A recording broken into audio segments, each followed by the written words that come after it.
From the streets of Seoul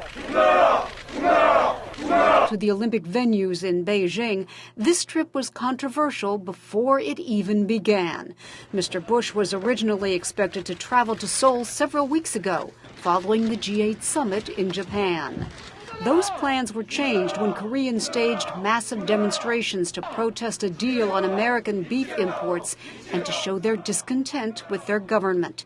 Byung-Ki Kim of Korea University in Seoul says it was the wrong time for a presidential visit. The timing, let's say a month ago, would have been different for President Bush to come in. It's not only playing into domestic political processes, but to possibly even be utilized politically in a very unproductive manner. It's pure domestic politics and happens anywhere in the world. Kim says the political climate is still volatile, but has cooled a bit. And he says the Bush visit will show just how well the government can handle its diplomatic responsibilities. The talks in Seoul are likely to focus on matters of trade and finance, as well as the status of American forces in South Korea. But North Korea's nuclear ambitions should dominate the discussions. Derek Mitchell is an Asia policy expert at the Center for Strategic and International Studies in Washington. He calls North Korea a legacy issue for President Bush. He has a lot on the line, and we're getting to a very difficult period on the issue of verification of the declaration that the North Koreans have provided on their nuclear program. Mr. Bush is expected to shift focus in Thailand to another world trouble spot, neighboring Burma. Our message is the United States believes in democracy and freedom. Professor Thitinan Pongsudhirak of Bangkok's Chulalongkorn University says Mr. Bush may be focusing too much on Burma and not enough on other matters of concern in the region. When the Bush administration pays attention to Southeast Asia, it's about Burma. So the U.S.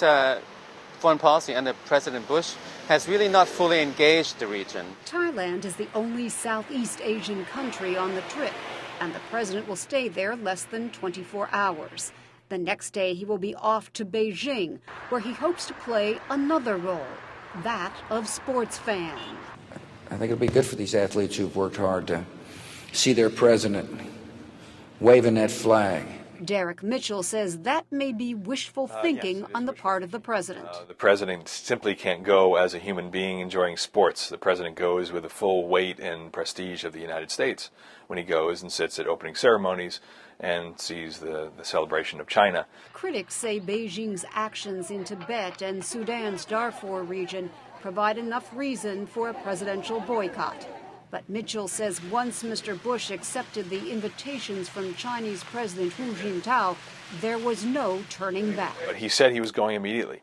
So it was much more difficult for him to backtrack from that without seeming to humiliate or to embarrass the Chinese people in some way. President Bush has said skipping the games would be an affront to the Chinese.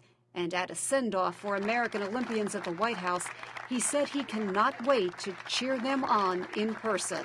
I'm fired up to go. I can't wait to salute our athletes.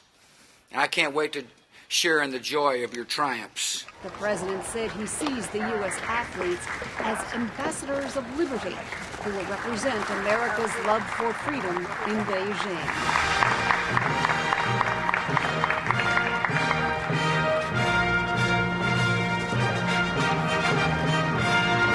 Paula Wolfson, VOA News, the White House.